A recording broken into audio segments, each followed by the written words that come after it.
The Book of Hebrews, chapter 12.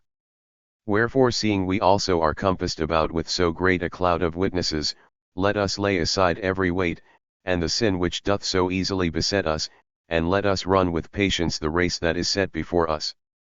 Looking unto Jesus the author and finisher of our faith, who for the joy that was set before him endured the cross, despising the shame, and is set down at the right hand of the throne of God. For consider him that endured such contradiction of sinners against himself, lest ye be wearied and faint in your minds. Ye have not yet resisted unto blood, striving against sin. And ye have forgotten the exhortation which speaketh unto you as unto children, My son, despise not thou the chastening of the Lord, nor faint when thou art rebuked of him. For whom the Lord loveth he chasteneth, and scourgeth every son whom he receiveth. If ye endure chastening, God dealeth with you as with sons, for what son is he whom the Father chasteneth not? But if ye be without chastisement, whereof all are partakers, then are ye bastards, and not sons. Furthermore we have had fathers of our flesh which corrected us, and we gave them reverence, shall we not much rather be in subjection unto the Father of spirits, and live?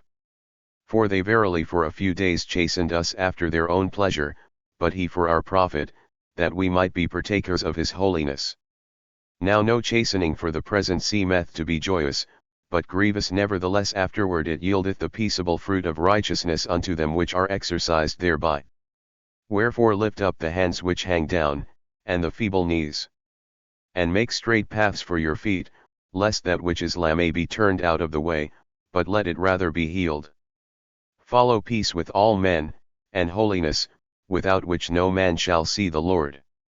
Looking diligently lest any man fail of the grace of God, lest any root of bitterness springing up trouble you, and thereby many be defiled. Lest there be any fornicator, or profane person, as Esau, who for one morsel of meat sold his birthright. For ye know how that afterward, when he would have inherited the blessing, he was rejected, for he found no place of repentance, though he sought it carefully with tears.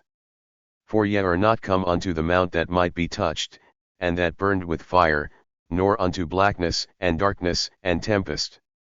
And the sound of a trumpet, and the voice of words, which voice they that heard entreated that the word should not be spoken to them any more. For they could not endure that which was commanded, and if so much as a beast touch the mountain, it shall be stoned, or thrust through with a dart. And so terrible was the sight, that Moses said, I exceedingly fear and quake. But ye are come unto Mount Zion, and unto the city of the living God, the heavenly Jerusalem, and to an innumerable company of angels. To the general assembly and church of the firstborn, which are written in heaven, and to God the judge of all, and to the spirits of just men made perfect. And to Jesus the mediator of the new covenant, and to the blood of sprinkling, that speaketh better things than that of Abel. See that ye refuse not him that speaketh. For if they escaped not who refused him that spake on earth, much more shall not we escape, if we turn away from him that speaketh from heaven.